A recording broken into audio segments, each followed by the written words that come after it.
Hey everyone, and welcome. Today, we are going to tackle a topic that sounds super formal, but is actually a massive game changer for anyone building software. We're talking about the Unified Modeling Language, or UML.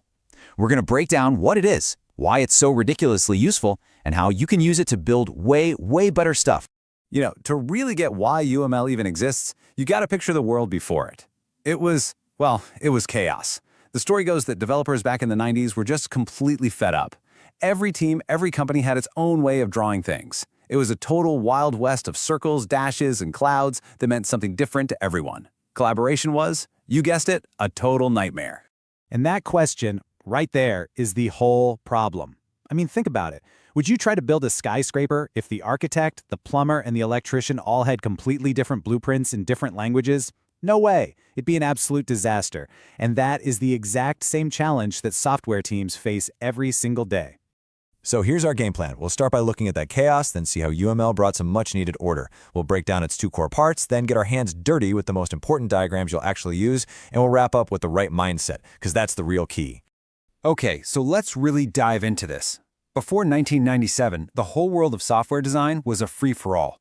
You had this bedlam, as one software legend called it, where a diagram one team spent weeks on could be completely unreadable to another team. It just slowed everything to a crawl. And that's where UML steps in. It was designed from the ground up to be the one, single, standardized language that everybody could agree on. You can think of it as the universal translator for software design. So what is it, really? At its heart, UML is a visual dictionary. It's a set of symbols and rules that everyone agrees on. So a business analyst, a project manager, and a hardcore coder can all look at the same drawing and know exactly what it means. And this is where UML finds its sweet spot. See, if you just talk about a system using plain English, things get vague and misunderstood really fast. But if you jump straight into thousands of lines of code, well, good luck seeing the big picture. UML is that perfect bridge in the middle. It's structured enough to be precise, but high-level enough to be understood by everyone. And here's why you should care. This is the real payoff. By creating that shared blueprint, teams can argue about the design, find flaws, and fix problems before a single line of code gets written. Some research has shown this can slash errors by up to 35%. Think about that. That's less time hunting for bugs, lower costs, and a happier team. It's all about building it right the first time. So how does UML manage all this complexity without becoming a monster itself? Well, it's actually pretty clever. It splits everything into two basic categories that can describe pretty much any system you can imagine. What the system is, that's its structure, and what the system does, that's its behavior. Now, when you hear there are 14 official UML diagrams, you might start to sweat a little. It sounds intimidating, but don't worry. They all fall very neatly into those two simple groups we just talked about. And honestly, most people only use a few of them on a regular basis. The absolute best way to think about this is like you're back in English class. The structure diagrams, they're the nouns. They describe the static things, the components, the building blocks. And the behavioral diagrams, they're the verbs. They show the action, the flow, how all those nouns interact with each other over time. Nouns and verbs. That's it. Okay, enough with the theory. Let's get to the fun part. The reality is, being good at UML is not about memorizing 14 diagrams. It's about knowing which tool to grab from the toolbox for the specific job you're doing. So let's look at the big three. We always start here, with the use case diagram. This is your 30,000-foot view of the world. It's not about tech, it's about people. It answers the two most important questions you can ask. Who is this system for? And what do they actually need to do with it? This airport check-in diagram is a perfect example. You can see it immediately. There's a passenger, there's a tour guide, and you can see exactly what they're trying to do. Individual check-in, group check-in. Notice what's missing? Any technical jargon. Your boss, your client, your grandma, they can all understand this. It's pure communication. And that's why this diagram is a project manager's best friend.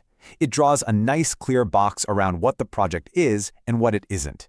It's your number one defense against scope creep, that thing where new features get added on and on forever. This gets everyone nodding and agreeing on what exactly you're building. All right, next up, the class diagram. So if the use case was the high-level concept sketch, this is the detailed architectural blueprint. This is where we start mapping out the nouns of our system, the actual building blocks of our code. This is where you get down to business. You define your classes, the data they're going to hold, the things they can do, and, crucially, how they all connect to each other. For a developer, getting a good class diagram is like getting a map of the city before you have to start laying down roads. It's essential. And finally, we have the sequence diagram. This is where the system comes alive. We move from the static, what it is, to the dynamic, how it works. It shows, step by step, how all those different parts we just designed actually talk to each other to get something done.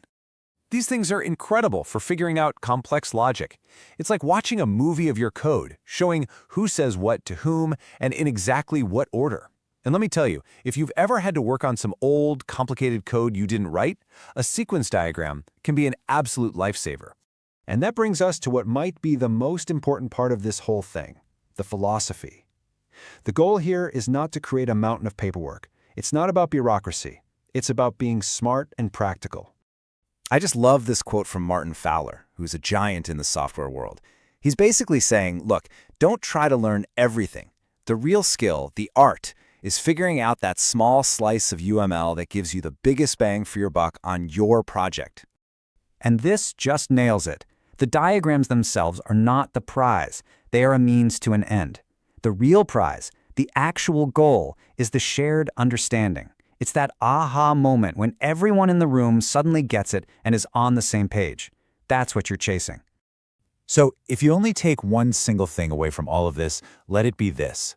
UML isn't about ticking boxes or filling out forms. It is a tool for thinking together. It's a language that helps smart people solve hard problems. Look, your code, that's for the machine. It's precise, it's logical, but it's a terrible way to tell a story or share a vision with another human being.